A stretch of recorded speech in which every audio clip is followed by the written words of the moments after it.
What's up, everybody? Jensen Cummings here. Thank you, as always, for tuning in for Chat 5, the fifth and final chat of this 5-part series of Best Served Fireside, which is our collaboration with Fireside at 5. Gabby will talk a little bit more about that. We started 5 weeks ago talking about creatively investing in people. We moved into focusing on restaurant operations, P&Ls. Then it was the supply chain. Last week, we focused on restaurant real estate. And this week, we're focused on creating a coalition for what's next. Restaurant legislation and regulation, how we navigate, understanding where your voices lie, how you can navigate that space, what resources you have. And of course, we have an amazing panel as we've had all throughout this series. Start off, Aileen Reilly, who is with Beast and Bottle and Coperta, a restaurant operator, is here with us. We have Dick Carleton, who runs multiple restaurants in Breckenridge, as well as being on the city council there. Sonia Riggs is the president and CEO of the Colorado Restaurant Association. And finally, we have Ashley Kilroy, who is executive director of Excise and License City and County of Denver. And we'll hear a lot more from our esteemed panel. Tell you a little bit about the big picture. We've been working on a project called the Paragon Pillars for quite a while now. The Paragon Pillars are twofold outcome goals that we have for the restaurant industry that pushes back very much against a lot of industry norms that we've had for decades. The first being for us to find a way and a path to 75% employee retention and satisfaction. And when the turnover rate in restaurants is 73%, inverting that is a huge challenge, but we feel that investing in human capital is the way, because it is always humans and communication that make up the difference. And so we want to find creative ways to go about that. The second is for restaurants, single operation units at flow state on average to be able to maintain 19% net profit. And when 7 to 8% is an industry standard, again, it seems like an impossibility. But we truly believe that understanding the 112, 127, 142 line items in your budget are all actually entities, services, products, businesses that can be partners versus transactional vendors or even adversaries. This is an opportunity that we feel that there is a massive need to invest in restaurants. We see that restaurants are absolutely the pillars of both community and commerce. We see that playing out through COVID more than ever. We absolutely fundamentally need restaurants in our communities, and finding ways to invest that is the right thing to do. And it's the smart business decision, not just for restaurants, but all of the entities that surround supporting restaurants. All right, that is my rant. I appreciate everybody for being here. Please give us questions, comments throughout. We'd love to engage with you if there's further insights that you were looking for from this panel while we have them. Gabby, if you'll take a second and tell us a little bit about Fireside at 5. Absolutely. Well, I'm sad to see that this is the last chat of our series, but it's been for now. But it's honestly been such a success, and it's been a real pleasure to be a part of this. So a little bit about Fireside at 5. We began as a platform back in March when all of this craziness started, really as a platform for people to get together and connect with one another within the same industry, outside of different industries, and be able to continue to build their network and really connect with one another and talk freely about what has happened since COVID had started, how it affected their jobs, what new ideas they had to bring to the table, so on and so forth. And since then, it's really evolved more to a platform for our sponsors within a vast array of industries to really get together the most prominent industry leaders and talk more about their projects and their passions, and get the right people on their side and expressing support for their projects or their passions. So since then, we have hosted over 75 different chats across 20 industries. And it's really amplified the voices of our industry leaders. And of course, we're in full support of Jensen's Paragon Pillars. So it's, again, really just been a pleasure to work with Jensen and Best Served and this series. Right. Yeah, it's great. And if anybody is unfamiliar with Fireside 5, absolutely check it out. There's a lot of amazing conversations. I have been introduced to quite a few new people, and I absolutely know the more people we know, the more we interact with each other, the better opportunity we have to create solutions, to create opportunities for evolution within any industry, within any conversation we're trying to have. So Fireside 5, thank you for creating that platform. Absolutely. All right. So the goal for this, since when we're talking legislation, we're talking coalitions, we are talking regulation, there's a lot to cover, way more than we will be able to cover in a 1 hour span. We want to lay some groundwork for the restaurant industry to really understand where your voice is, how you can use your voice, what opportunities there are, what channels you need to be looking at. So we're going to really try to create some framework for you. And then we're going to use 5 specific topics today that are very much top of mind for people, yet also can help us understand how, again, we can navigate tumultuous times, because we know that they're here and we know that there's more to come.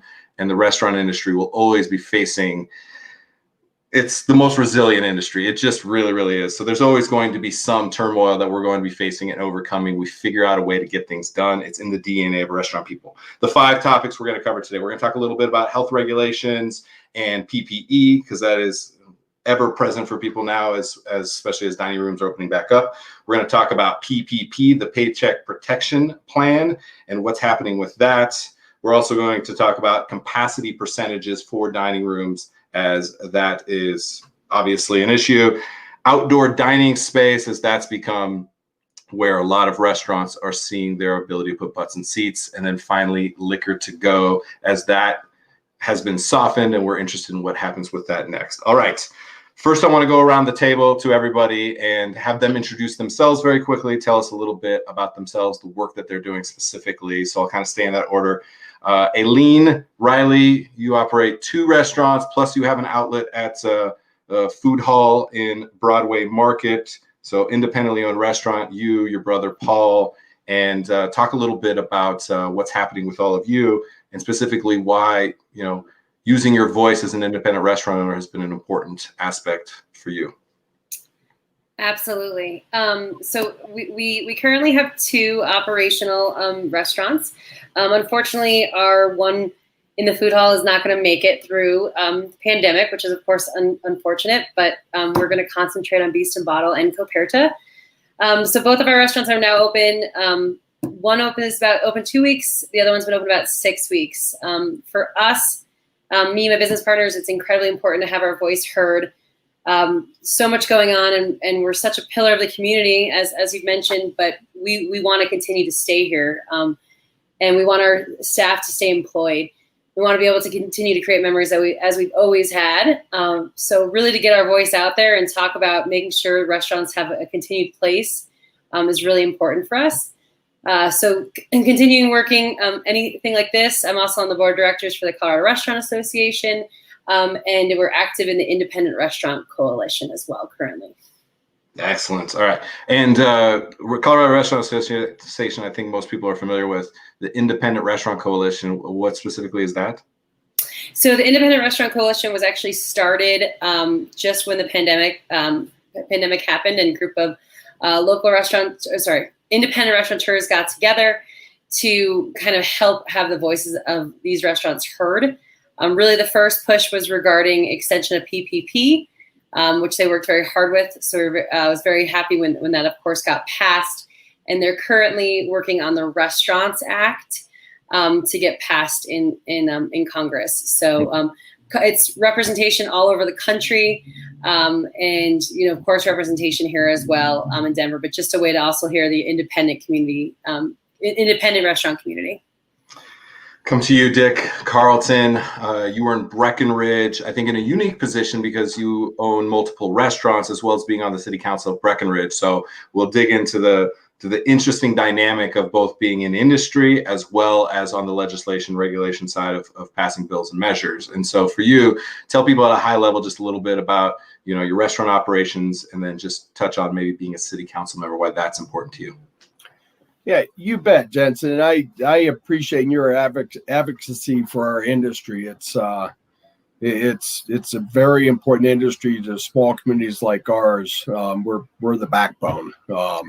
and now we need help. So it's nice to see people reaching out and helping us. So I had my business partner, Alexander Storm, and I opened Casa Mexican restaurant in 1981. I'm the old guy on the panel. And we opened the Hearthstone restaurant in 89, had a on and off full service catering business for 18 years. We sold in 2010, and a third restaurant for 5 years that in the late 90s, early 2000s. I've been involved in the operations for years. I've stepped back and really focused on the business side in the last 6 or 8 years, and we have created equity positions for some of our leadership in the restaurants. And we have been involved for many, many years. I was one of the founders of the Breckenridge chapter of the Colorado Restaurant Association 20 plus years ago, and have found that to be just invaluable. We as a group of restaurateurs have filled many leadership roles in our small community. We have advocated at city council together and really earned a credible voice with city council. And now not only do they listen to issues that affect us, council reaches out to the restaurant community and gets input when decisions being made. We're lucky to have a mayor that's a restaurateur, and I'm also one of the 6 city council folks that also are restaurateurs. So it's a huge industry in our small town. So advocacy is super important, and advocacy with credibility and information is powerful. The CRA and Sonia have been incredible partners to us all these years. So, and so for you as a business pillar in the community, why was it important to then make a transition to also be on city council that is fully active in the legislation side of what's happening? Why was that an important step for you? And maybe this is an interesting thing that I got to thinking about. Have you ever had to vote for a measure that was not in your best interest as a restaurant owner, but was in the best interest of the community at large? I was fascinated in the idea of that you had to sometimes take yourself out of the business role. Anything to that dynamic there? We recently had one that was brutal. We voted to close ourselves at 11 o'clock at night. Now, my restaurants, it didn't affect me personally, as we're more dining restaurants and we don't do a late night bar business. But we started this restaurant group to support each other. We're a small community and a tight restaurant group, and I have very close friends that I respect tremendously that this affected, and that was one of the hardest discussions that I've had sitting on council. But and the county followed a day later, and the state followed a day after that. So we were just a little ahead of everyone else. But that was brutal. That was brutal. It seems like you're either the hero or the villain, because you're never going to make the exact right decision for everyone. It makes a lot of sense to me, and I think we'll dig into that a little bit more. Sonia Riggs, I want to come to you. Colorado Restaurant Association, obviously massively embedded in its support of its member restaurants, as well as the work that it does from an advocacy and through the city, counties, and state as well. So talk a little bit about your work at the Restaurant Association. Thank you, Jensen. Sure. I've been with the Restaurant Association for about 6.5 years now, and wow, I've never seen something like, I think obviously none of us have, like I've seen over the last several months. It's just been nonstop craziness. But I appreciate a lot of the partnerships that we've built over the years, including with people like Ashley and other folks at the City of Denver. A little bit about us. So we are a trade association. We've been around since 1933. Primarily, we focus on advocacy, government affairs, communication, and education. We also have a charitable foundation that's one of our arms that's been focusing really on career development, careers in the restaurant industry. We're in 45 or so high schools right now around Colorado, working on or developing students, training them on management and culinary skills. offering scholarships to them and training on food safety. We also do teach general training on alcohol safety for the industry. But we've really expanded over the last year to focus on health and wellness for the industry as a whole, really to support people throughout their career in hospitality. And that's focused on stress management, addiction help, that type of thing. But during COVID, we've really changed our focus on the foundation side and have raised nearly $2 million to give money to restaurant workers that have either been underemployed or unemployed. And also just this week, working with some folks in one of the Denver neighborhoods of Cherry Creek are launching, I want to say tomorrow actually, a program where it's a gift card program where we've got 30 some restaurants in Cherry Creek that we're giving money to. We're purchasing $5,000 worth of gift cards from them and allowing them to each give out a $25 gift card when somebody comes into their restaurant to get food. So we're really trying to find ways to help the industry where we can. So most of my time recently has been really focused on educating folks on what everything means as all of these new pieces of legislation both on the state side and on the federal side have been enacted, how they can comply, what they need to know, to help their employees, what happens if somebody tests positive for COVID. So it's really kind of run the gamut. And then we're consistently lobbying at the local, state, and federal level, talking about, what restaurants need to survive, and really kind of pushing wherever we can.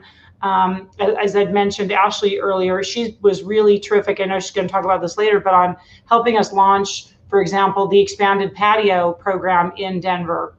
So wherever we can help get capacity or push the rules wherever we can in order to enable restaurants to really just get through this any way we can. So that's my focus right now, at least.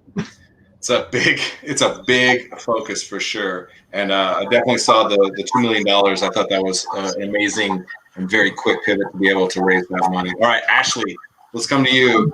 At Excise and License, let's talk specifically about the work that you're doing when it comes to kind of restaurants. I know you cover all industries, but for restaurants, what's happening? What's the work that you're doing? Well, great. Well, thanks for having me here. It's good to see everybody. So my name is Ashley Kilroy. I oversee the Department of Excise and Licenses, and we oversee all business licensing for the city and county of Denver, which includes our restaurant licensing, liquor licenses, food trucks, wholesale food, retail. So we have been, like Sonia said, the COVID pandemic really hit us all out of the blue. And having to also sort of what Dick said, from the city standpoint, what we really care about, we've got to do that huge balance. We've got to understand public health and what does this pandemic mean for our city and how do we manage to this city and what else do we need to do and what are the public health ramifications.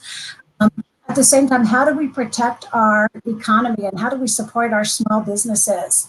And doing that balance and making sure we've got the information about the public health in very close contact with the mayor's office and our EOC, our Emergency Operations Center, and our Department of Public Health.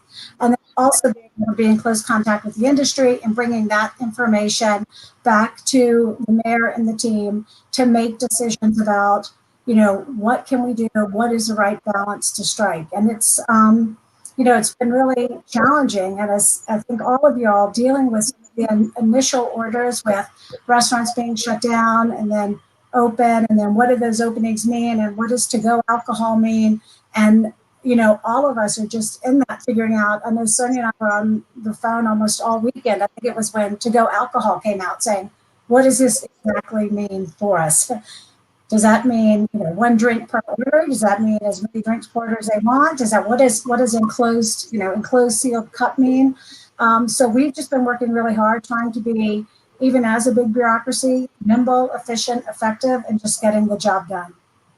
I'm going to stick with you for a second with restaurants using their voices, because I want them to know that they can interact and speak with you? Because in restaurants, we know two things of excise and license for the most part. There's some other things, but we've all taken a ticket and waited and waited and waited and waited for some interaction, be it to go in and for a hearing for a liquor license approval, be it to get a temporary license to throw a party in your parking lot. Just it feels very, you mentioned large and bureaucratic and stuff. So I want to cut through that a little bit. How do restaurants kind of better navigate the conversations that they need to have with excise and license at kind of at a high level? Yeah. Well, first of all, I mean, and Sonia knows this, and a lot of you know this. If anybody ever has an issue and wants to contact me directly, always do. My email address is ashley.kilroy@denvergov.org, and I usually get back to people within a day or two. And if I can't have the specific answer for you, I will get it for you, whether it's from the Department of Public Health or from a policy person or from my operations deputy. I will say, I know we're kind of, we're sort of looking at budgetary issues right now. And a couple of years ago, wait times at excise and licenses were an hour and a half. Over the last year, based on a lot of things that we put in place, our wait times really are down to 10 minutes. And we're doing a lot of things to doing sort of online appointments, online applications. We pivoted immediately to virtual hearings, those needs and desires hearings that people have to come in and have to, get down there and get your witnesses. We've done all of that online. So yeah, we have to hear from you and partner with you and get that feedback from you, and we will respond and we will act. We've got some great people working for us, and we really are dedicated. We've always been dedicated to cutting the red tape and supporting our businesses. But I think now more than ever with COVID, we just really have to get down to cutting that red tape to the bone so we could get our businesses back to work as soon as possible. All right, Ashley, I appreciate that. And just so you know, you just opened the floodgates, because restaurant people, we are very demanding and very needy. So I appreciate you putting yourself out there like that. I just want to touch, Sonia, I want to come back to you for just 1 second, because I didn't quite follow up on using their voice. There's a lot of different interactions that happen within the Colorado Restaurant Association, to the point that Ashley was making. It can be cumbersome for a restaurant to understand where and how to access information, where they use their voice, how they can be a part of the conversation, how this is happening versus that is happening, feeling like sometimes they got the information after it's already become indoctrined in some way. And so give us an idea of the best way for restaurants to be proactive in utilizing the Colorado Restaurant Association to its maximum for their individual business. Thank you. Well, of course, we'd love people to become members, but honestly, we've opened up our communication to anybody who needs it, knowing that this is a really tough time for the industry. Members and non-members, we have said, just get on. You can go onto our website, corestaurant.org. Click on the COVID resources page, and then at the very top, it talks about just how to get our emails. But I'll say you can either do very little, or you can decide to do something quite a bit and make a big time commitment, like Dick, for example. And what I mean by very little is just respond to our surveys. We put out surveys that we've now gotten results. We've done at least monthly in May, June, and July.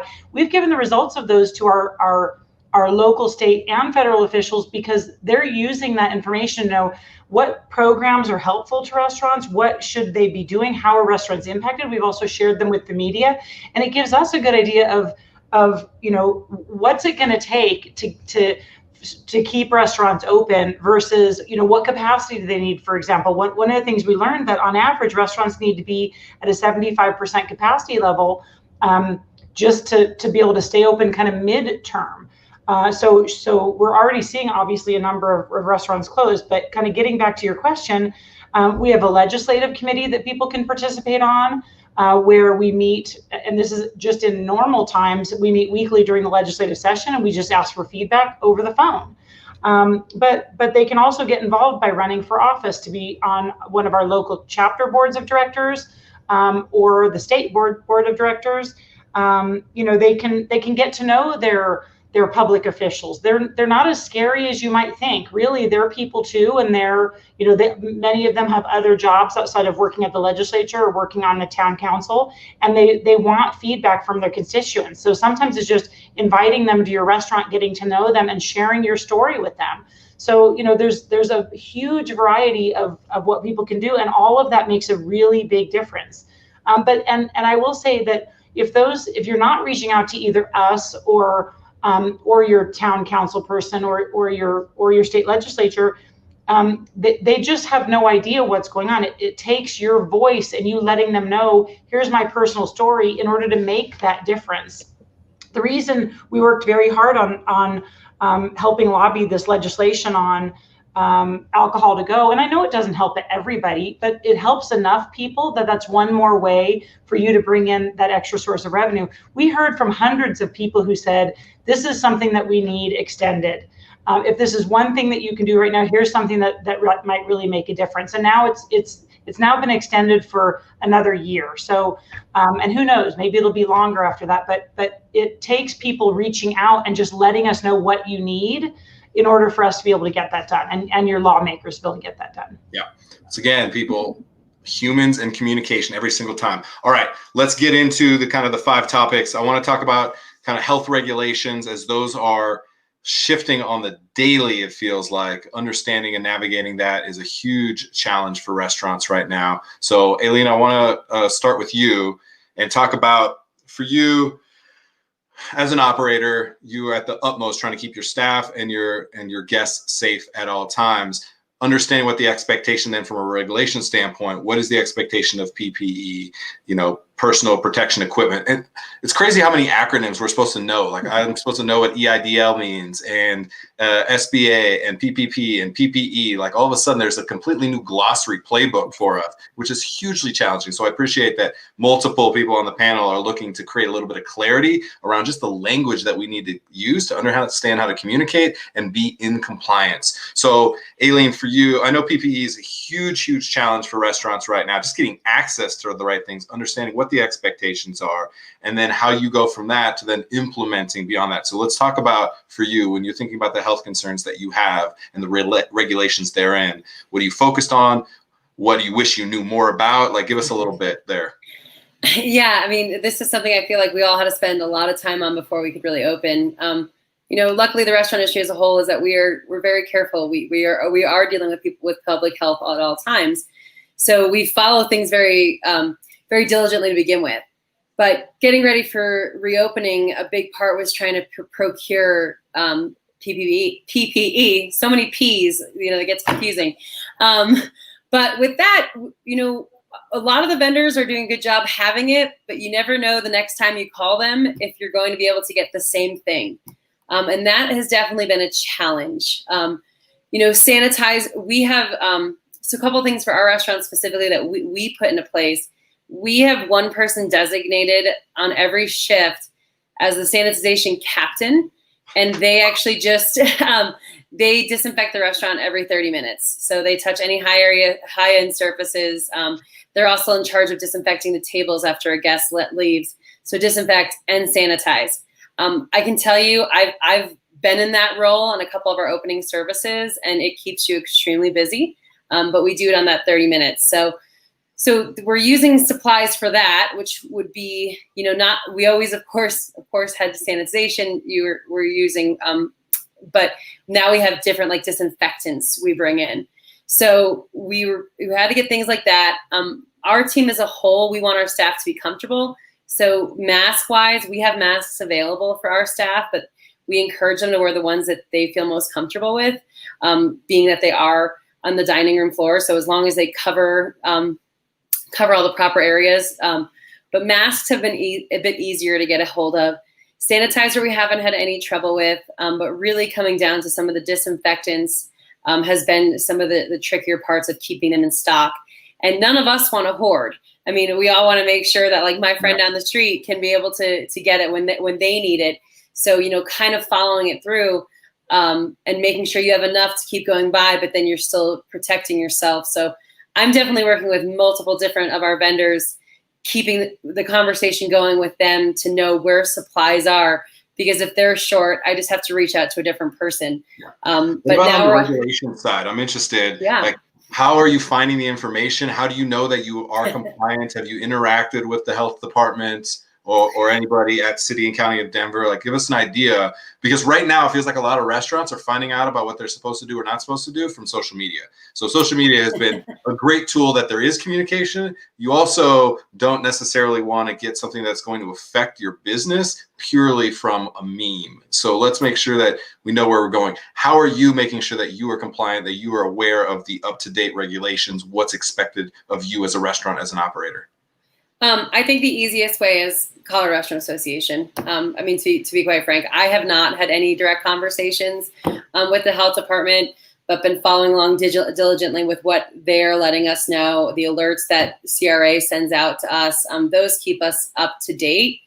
And then us just using the guidelines is kind of like the state guidelines as what we saw, and then making sure that we're taking them to the next level to make our guests feel comfortable. So really, the easiest way we're finding out is from the Colorado Restaurant Association. Okay. Dick, I want to come to you. Same kind of question a little bit, maybe piggybacking on that. What and how has your restaurant kind of understood what the expectations are? Obviously, they have an inside man on the city council, so anything that's getting pushed through from a legislation standpoint, they know. But give us an idea of the inner workings, how we can better understand the expectations from a health department regulation, from PPE, kind of that landscape, as that's been a very difficult, troublesome, and we're creating brand new positions, as Aileen mentioned, just to be able to try to manage that, not knowing if we're doing not enough, the right amount, being over vigilant. Like, give us a little bit of insight. Yeah. It's plan and be ready to pivot is the name of the game right now. I think Aileen said it well. It's what we do is safety of our guests. That we're an industry that puts food in people's bodies. It's an enormous responsibility. So sanitation is part of what that's just part of our fabric. Now we're adding another layer of disinfecting, and it's more, and it's new, and it's ever changing. The science is changing. PPE for us, we got very frustrated with it as an association, and we went to town, and we as the town repurposed one of our rec department people, because all our rec stuff was closed, to procure PPE for the whole town, for our retail community, for our restaurant community. So this person, since April, I think, has he sends out a mass email to everyone, and they're providing sanitizer, disinfectant, their masks and gloves, and buying in bulk, so we get a fair price and the supply is there. So that's one of the benefits of a small town, but that's been very helpful.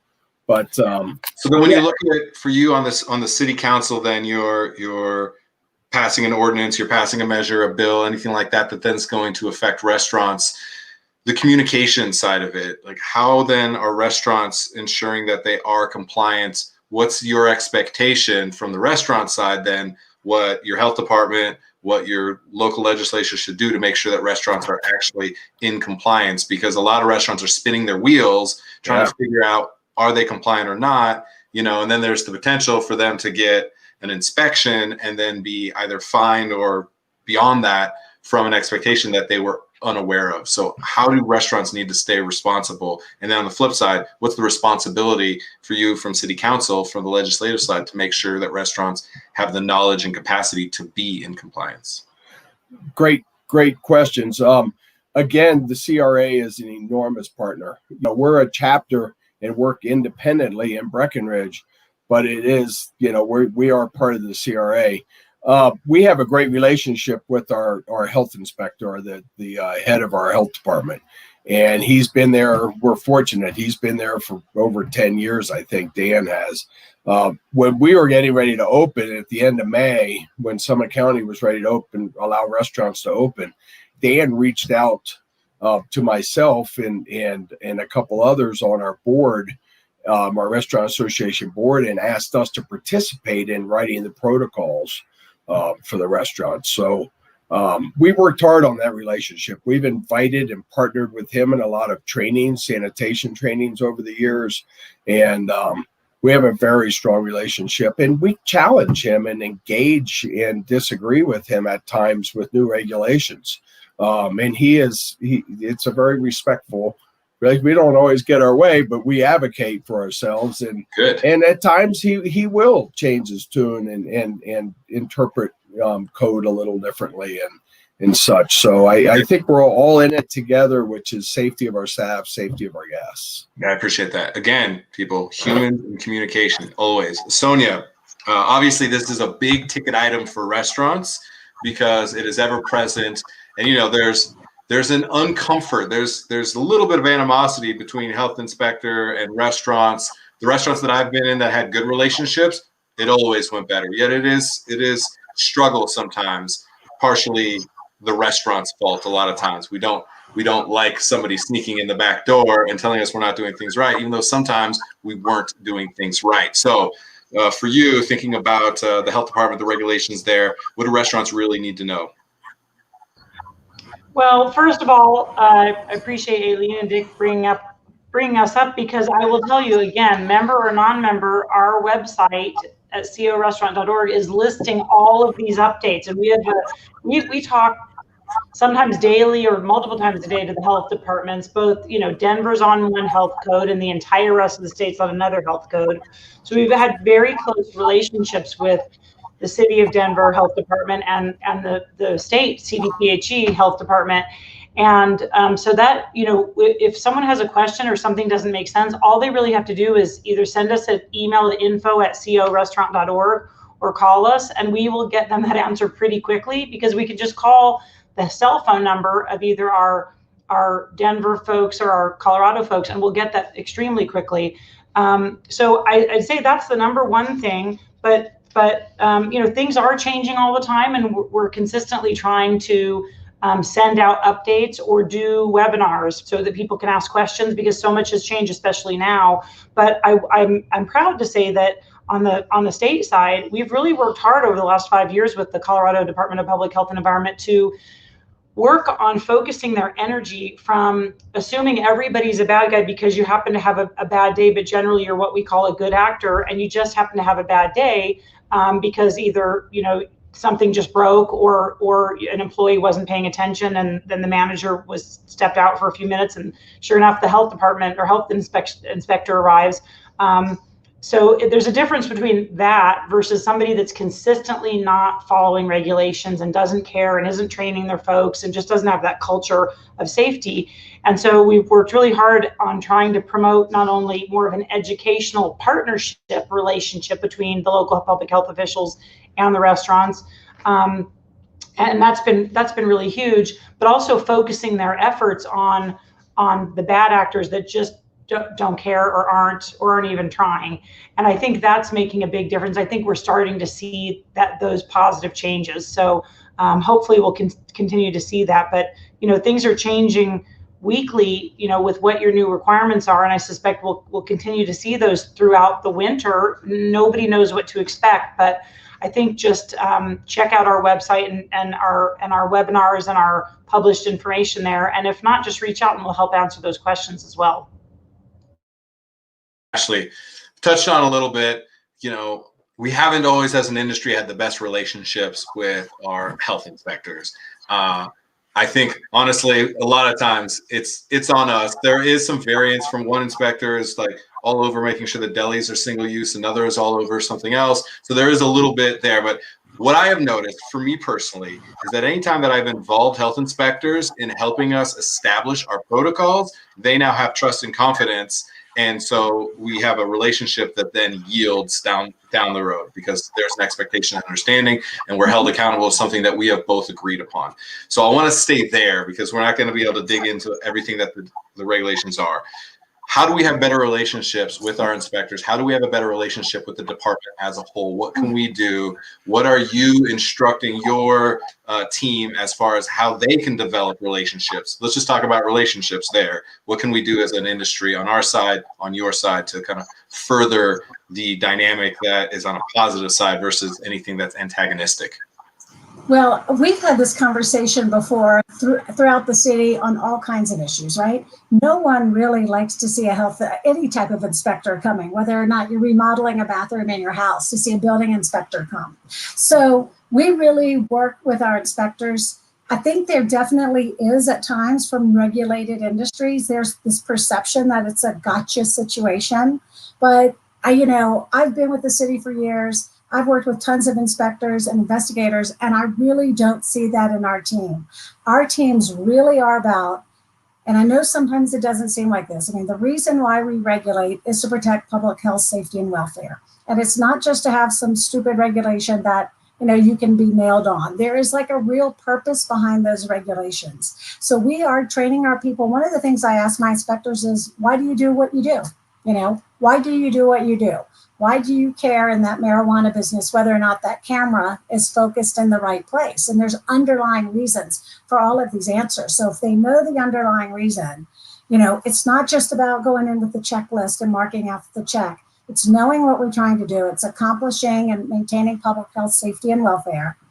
And then throughout our city, we really are about compliance, education and compliance first before enforcement.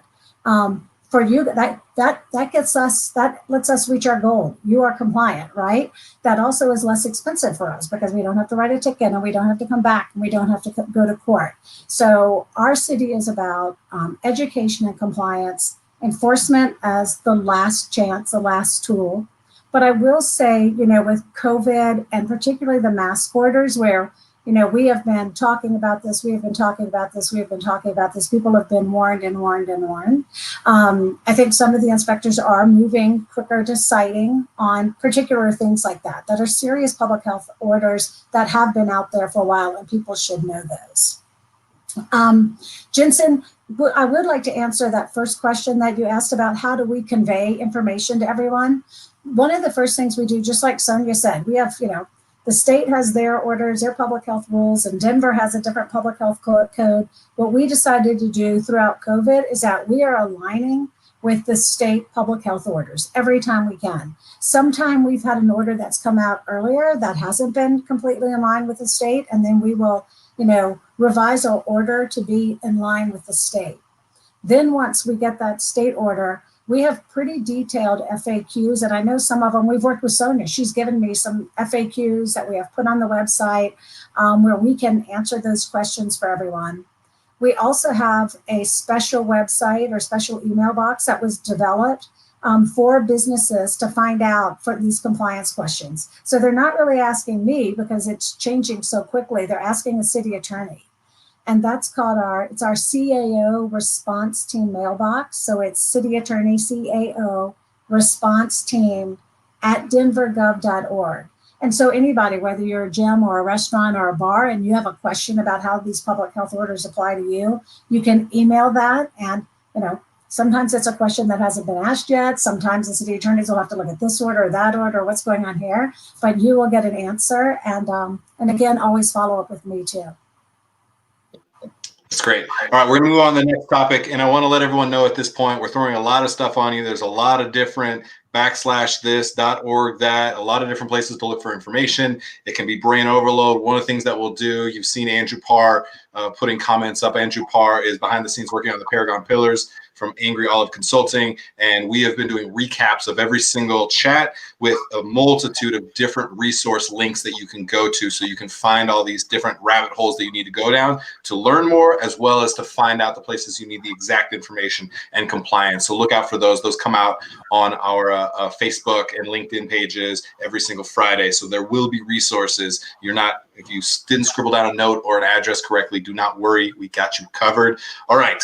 Good. So that was we're 45 minutes in. We've talked really about how we can use our voices. We've talked a lot about where we need to find information and specifically some of the things happening in the health department. Now we're going to go a little bit quicker. I want to touch on some items and just knock out some real practical information for people. PPP, another one of those acronyms, Paycheck Protection Plan. It basically was a loan that restaurants were taking to be able to put their employees back to work. And this is hyper polarizing. Some people said it's the only way that they could have survived. Some said restaurants put themselves in more debt unnecessarily. So You know, it was not a bailout, it was a loan. So there's a lot of dynamics here. I want to start from the restaurant side. Aileen, for you, I know you took in a PPP loan. Talk about the importance of that, what it meant for you. Was it of value? Do you not know yet? Was it a completely wrong decision? Give us a little bit of insight into PPP for you. Yeah, absolutely. So my team was able to secure a PPP loan. We got it on the second round. Did you apply for the first round? You applied for it. But really, we did. Oh yeah, we were there right the minute it was available. So that was definitely quite a process. For us, without the extension of the PPP, we would not have been open by now. We kind of held off to hearing about that, but 8 weeks, it just wasn't viable. For biggest reason is that we had no idea if it was safe to open, and we couldn't open our doors for dining at that point. So it made no sense that I was going to start paying and then have a loan. So that extension really, when that happened at the beginning of June, was what set the ball in motion for my team to start looking at opening. To say, yes, it's a loan. It's a low interest loan. Not of course what we would love to have. But at the end of the day, it's what is going to help. It's going to help us open. The forgiveness piece will be a big part. That's a moving target. I mean, every day it kind of seems a little bit different, and we get different calculations. So that's going to be what really triggers it. And we're hoping, of course, for a good amount of forgiveness and using it to what it's been told, but kind of still navigating how that forgiveness is going to work. But for us, PPP is what is allowing us to be open. Yeah, which is the big part about anything at this moment, and it's a challenge because you don't know what the ramifications are going to be. The forgiveness part is a huge red herring for sure. Like, we don't know what that's going to mean. Dick, for you, your restaurants, did you take on PPP loans? Give us kind of your insights there. We did. Similar to Aileen, we were fortunate to make the first round. It was a very late night on a Saturday night when we got it in. It was so last minute. And the rules were written at the last minute. It's just crazy. But we were very lucky and were able to pull it together and got in on the first round. It was instrumental for us, Jennings. It was, Jensen, it was... it allowed me to keep my team together. We have a number of team members, for whatever reason, we're not going to get much unemployment, if any. And, they would have left town or their families, it would have been an incredible hardship. I was able to keep over 90 people on payroll at about the same pay they were making all last ski season. Really for 8 weeks, and that 8 week period ended in middle of June, so it must be mid-April to mid-June, and that kept a lot of people whole. It kept my team together, and so that we were able to open. We had folks. Like Aileen, I haven't even looked at forgiveness yet. I'm waiting for my banker, who's a friend, to call me and say, okay, they've got the rules together. You can look at it now. But I'm just doing this until they come out with something that we think is going to stick. Good. So, all right, Sonia, for you, here's the interesting dynamic of this. There's the short term, midterm, and then long term of this. In the short term, it absolutely put people back to work. It had an opportunity. We know that restaurants are not going to love whatever comes of forgiveness and then the repayment process. We just know it, to the degree of which is a big question for you when you're thinking, because I know for you the focus is the long-term impact of it on the industry. Kind of where are your thoughts on PPP? What do restaurants need to be thinking about that have taken PPP? Because it's done.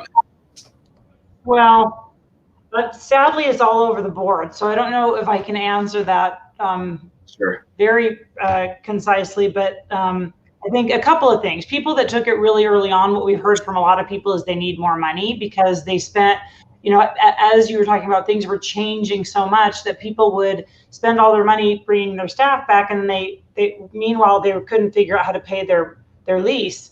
or pay for the food that they're ordering, or other things. So that's one of the things that was frustrating when it first came out. Now that they've made some changes to it, it certainly makes it a little bit easier. But those people that had already spent that money prior to the changes being made were in a difficult situation. So now we're really closely watching what's happening in Congress and the Senate right now, hoping that we can get one more package before recess. And what we're hearing from the National Restaurant Association is this is likely to be the last recovery package for the year. So it makes it that much more important, with the elections coming up and August recess coming up and that kind of thing. We're pushing, and I'm hoping that we'll get some good news in the next week or so, but who knows. So we're really pushing for additional PPP funding. And what we saw in the package that came out, I'm going to say a couple of days ago, is that they were looking at you having to prove that you were down year over year 50%. So what do you tell to those people that are down 40 or 45%? Yeah. That they're fine? No, there are people that are really suffering, and that kind of loss is huge. So we're trying to push that to be closer to 20% down, which I don't know any restaurant that wouldn't qualify for that, with very few exceptions, I guess I would say. And then we're hearing that the idea of, is this going to be taxable? Is it not going to be taxable? That's kind of going back and forth. So I know that the National Restaurant Association is really pushing for that. But I think some of those things that are coming up in this next round of what the next package looks like are going to be key for restaurants' long-term survival. And then how they were able to utilize the money and whether they can pay that back. I mean, I guess the big question is, what are we going to look like through the fall and through the winter? And if you're not having any revenue coming in, this is really our next big topic on what are things going to look like, from October through April.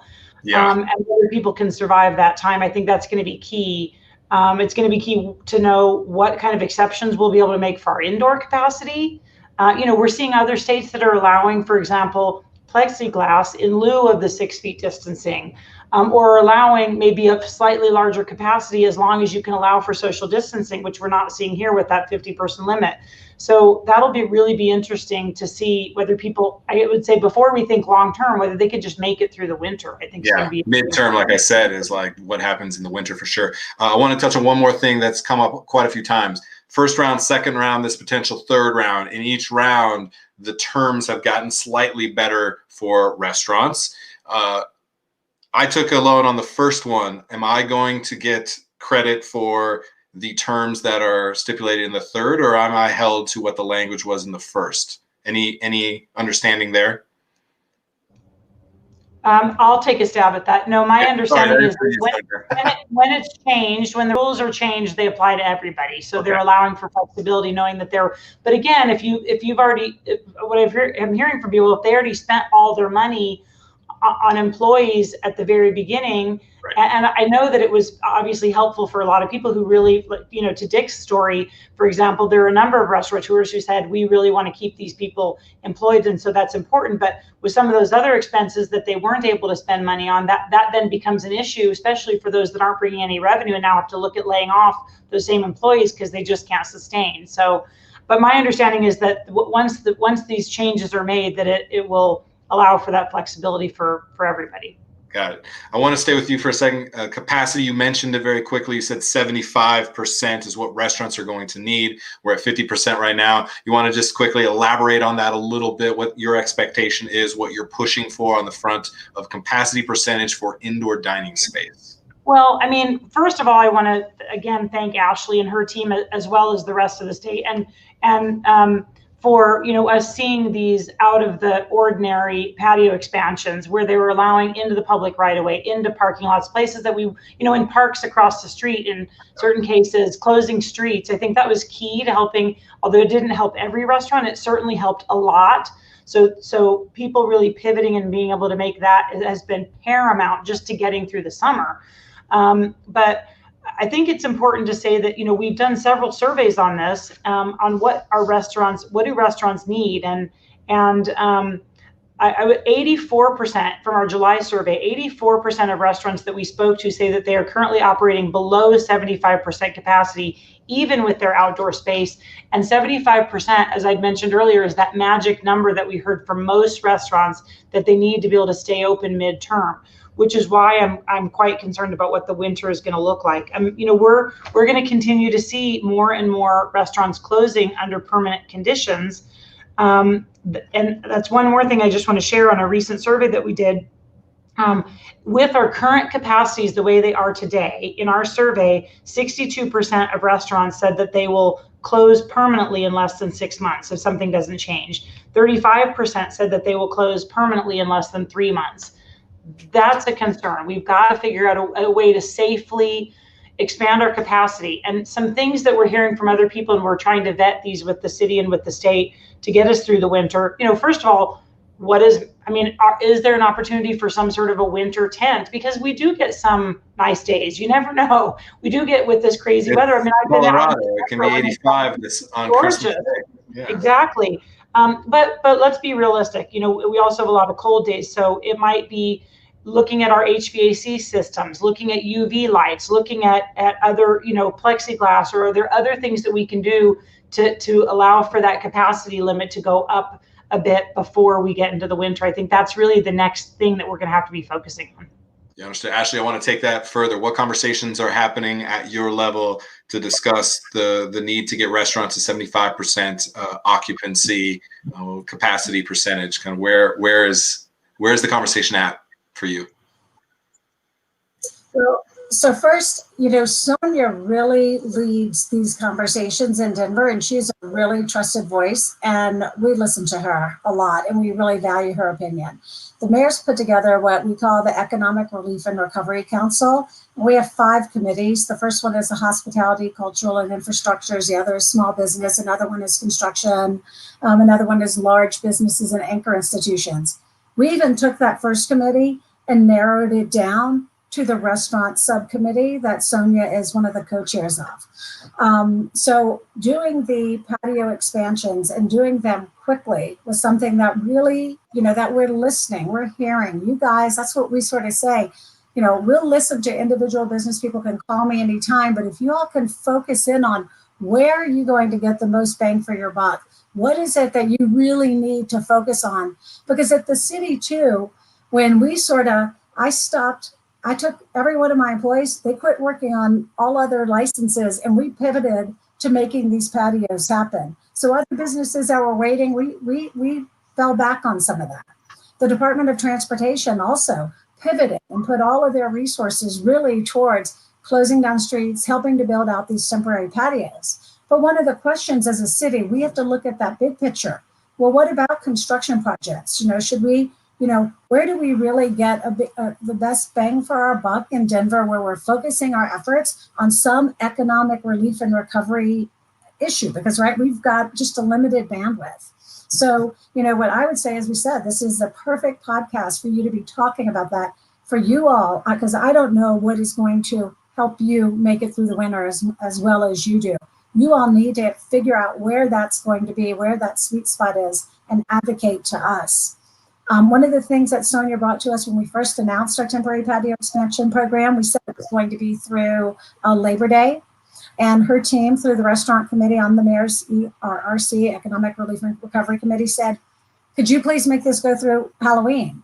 And on the one hand, we don't even know if schools are going to be opening. So it's so hard for us to be saying, well, we're driven by the data. As Dick said, we're looking at public health.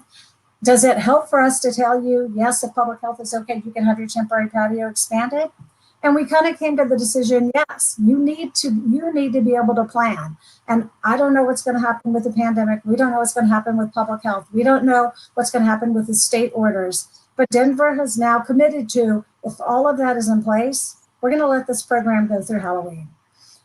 So you can plan. We can't guarantee everything, but we're here to really listen to you. We need the information from you. We need to hear your voice so we can start all the things that we can possibly engage in to help our city get back on its feet.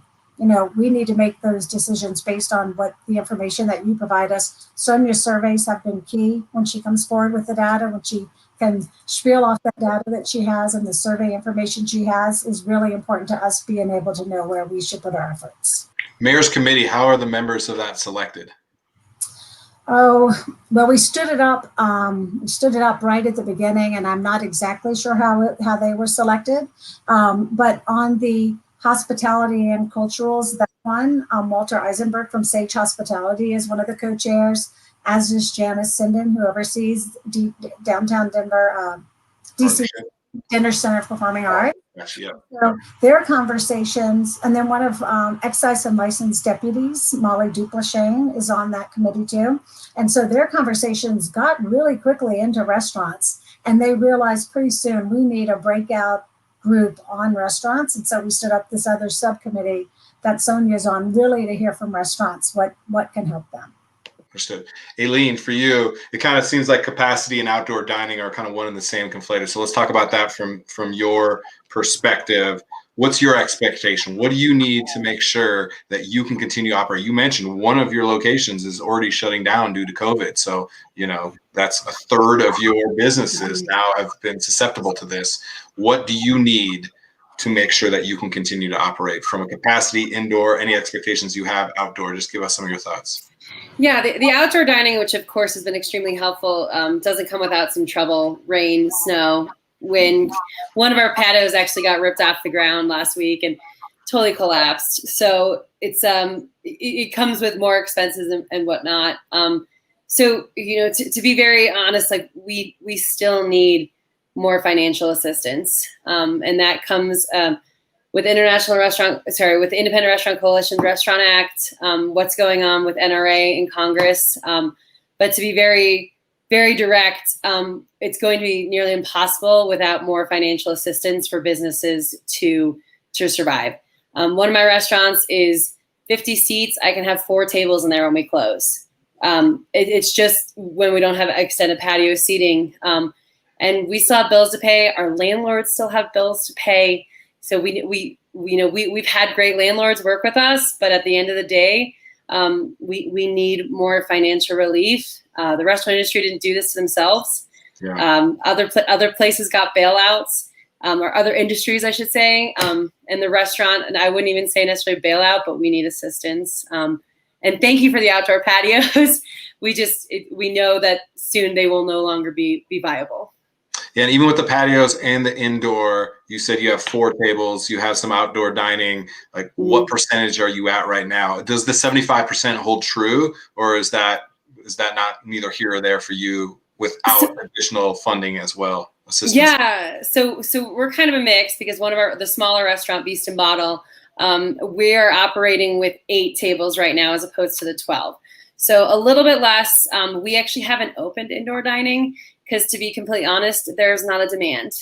People don't want to sit inside. They've been told to sit outside, and they're going to sit outside. So really our efforts, of course, have been trying to make these beautiful landscapes outside.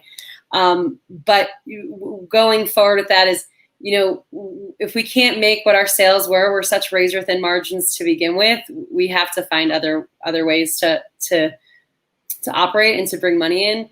I think we're all trying to get creative. But we also need the demand from guests. And again, indoor dining is still not something I received 2 emails yesterday, just people saying, please make sure I have a patio table. I don't want to sit outside. I don't want to sit indoors. Yeah. Understood. Dick, let's continue with you. Capacity percentage, outdoor dining. Again, those are kind of working hand in hand. What do you need? What do your restaurants need to make sure that you can continue to operate from the amount of butts and seats that you're able to put in place? We need to stay open first and foremost. That's we've got to do this safely and wisely and stay open. If we are closed again this winter, when March 14th hit or 15th hit, when we closed, that was our busiest 3-week period of the year. Yeah, and we only get it once. We have 6 months where it's quiet in ski towns. We get 1 3-week period that's busy, and we lost about 10 days of it. It's reality. This winter is going to bring survival. Aileen said it very well. We're going to lose a lot of our smaller operators, our newer operators, are the ones. We absolutely need help as an industry as it becomes quite clear this virus is around for a while. So you said it well, Aileen, and we're trying to do stuff on our local level in our little town to help support. But really, a bigger package of some help is going to be critical. Makes no sense. I appreciate that. Let's touch on liquor to go. This is a very interesting thing to me. As on Sunday I hosted and emceed a dinner. This is a tangent, but I want to tell you about it. A dinner with Restaurant Olivia, amazing restaurant in Denver, small. We had the same conversation that, I can feel Aileen's pain right now. And that was echoed by Austin and Heather, the owner operators there. We had a dinner for Sophie's Neighborhood, Hosea Rosenberg's daughter's cause for a very rare disease that she has.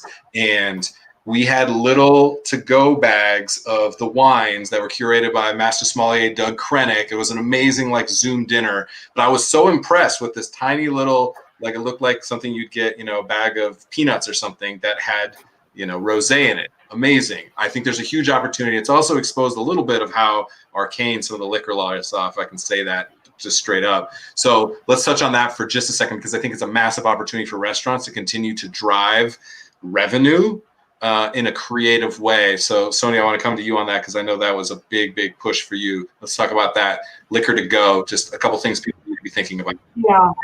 And, I know it doesn't work for everybody, because it's certainly more expensive for the consumer than for going to a liquor store. But here's where I've seen people be creative and actually do well with it. Putting packages together, putting fun cocktails that they pair with their food or their meals. Barolo Grill, for example, puts these nice little fun packages together of wine packages that they choose with a nice little note to go with your dinner. I've ordered from Comida, and they've got these great little margaritas, mixed up. But so there, I've seen some really fun options with a variety of restaurants, and I think making it fun and unique and something different that a consumer can't do themselves is probably the way to go with that. At least that's where I've seen it be fun for me, the consumer, when I'm ordering things, but also for I think a great idea for the restaurants just to offer those packages for folks and give them an option of why somebody would maybe pay a bit more. Yeah, and create a unique pairing. Is this going to stick? Are restaurants going to be able to be in the liquor to go? You mentioned it's been extended. It still feels like it's extended for COVID. What's the feeling? Is this going to be? It's been extended for the next year with Senate Bill 213 that passed into law. The governor has openly and I think publicly said that he thinks it should be forever. So we'll see. It was really developed as an economic recovery thing, but I've heard a lot of people say that some of the liquor laws that we have been back since the Prohibition era. So it may be time to really take a look at those. Okay, I wanted to end on that because we're over and out of time. I really appreciate this. Again, we have a lot more conversations to have. This is really just the beginning. We are barely chipping at the very tip of the iceberg. But to be able to coalesce this way, to be able to bring voices to light, to be able to have restaurants understand that they have the opportunity to have meaningful dialogue at every level, it really matters. It changes the opportunity for conversations because, once again, it is humans and communication, always. We just happen to pick the medium of food and beverage to produce the type of communication that we're passionate about. So I wanted to touch on that. Thank you so much to the panel. I'm going to let all of you go, and I'm going to talk to the guests for just a little bit longer. But thank you to Dick Carleton, Ashley Kilroy, Aileen Reilly, Sonia Riggs, true leaders in our community. And they have a lot of work to do as we get again into the winter and beyond, and multiple waves of whatever happens next. So thank you to all of you. I'll let you all go. I really appreciate you all being on. Thank you so much. Thank you, Jensen. Thank you. Appreciate it. All right, take care. We're going to kick you guys off the screens, and I'm going to talk to these guys for a second. Gabby, if you can get everyone out of here. All right.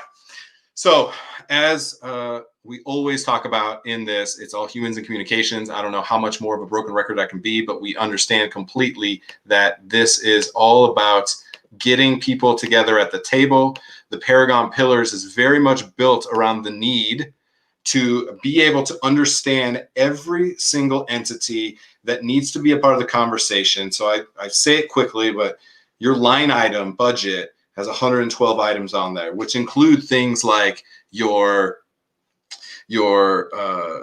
workman's comp. It includes things like your payroll taxes. Sorry, fumbling a little bit. It includes those items. And so when I look at those items in a P&L budget, I say, okay, who is behind the scenes? Who is a decision maker at that level that can become a partner? Not an adversary that I point the finger at and say, well, why the hell are they taxing me this much? And that's true at certain times, yet it's never going to solve the problem of figuring out how to create partners. We see now that there's an opportunity for restaurants, as they are clearly the pillars of both community and commerce, to be able to have meaningful conversations, to talk about liquor to go, to talk about outdoor dining, to talk about anything and everything that allows us the opportunity to be successful in this industry. Truly, truly believe that. There's a lot of animosity towards politicians, towards regulators, towards health department. It doesn't solve anything. What does is coming to the table and figuring out how to get them to invest in the success of restaurants. That's really what this dynamic is built upon. Imagine the scenario where you are looking to be at 19% net profit and 75% employee retention, and that entities, again, at every single level of your P&L are partners that you say, you know what, because of XYZ, and COVID is a big example, but say we're going to be dropping because we're going to lose some of our patio seating, we're not going to be at 19%. And again, I know these numbers seem astronomical. Bear with me, play with me a little bit here. If you're going to be coming in at 16% instead of 19%, imagine going to all your partners and saying, hey, remember how we talked about that the importance of investing in restaurants to get to 19% really matters? Then all of a sudden you create an opportunity. Somebody can find a 0.5% here, 0.25% there, 1% over here, to ensure that you stay at that number that creates the more equitable, profitable, and sustainable model for restaurants. That's what we're getting to. That's what we've been talking about in this 5-part series. That's why I'm so passionate about making sure that we have conversations. We need to have conversations that lead to action, because people are investing, because they're sitting at the table together and saying, what can we do to invest in restaurants? That includes restaurants, because restaurants don't always make the best decisions for their own financial successes. And so we need to be thoughtful and realistic and self-reflecting on that as well, versus saying somebody else is keeping me from doing what I need to do. They may be in the moment because they may not understand what you actually need. Intent matters. All right. That's my rant. I appreciate it. Amazing. Gabby, pop in here. Are you around, Gabby? Gabby's somewhere. Anyway, Gabby, thank you so much for being the co-host. She's behind the scenes making sure that everything goes well, popping up different people's banners and all the fun stuff that we absolutely need to make sure this works. Gabby, thank you so much. Appreciate all the work that you've done. Andrew Parr, as you've seen. What do we got here? Boom. Andrew Parr, always with the nuggets of wisdom. Thank you so much. Sophie Breaker and Corey on my team, as well as Nick on my team, producing the video recaps. It really, really takes a village. So thank you. Any last thoughts as we wrap this series, Gabby? Oh, you're muted. Oh my goodness. Well, it's been such an honor to work with you and hear from all of these amazing industry leaders, and to connect with one another. It's been so special. So thank you. All right, that's all we got for you. This was a long one, but we had to end with a bang, and I really appreciate everyone being a part of this great conversation for sure. That's it. You'll see a lot more from us. I'm sure you'll see other output from Best Served Fireside, but for now, our 5-part series is a wrap. Thank you so much. Truly grateful for the opportunity to chat with all of you. All right, cheers.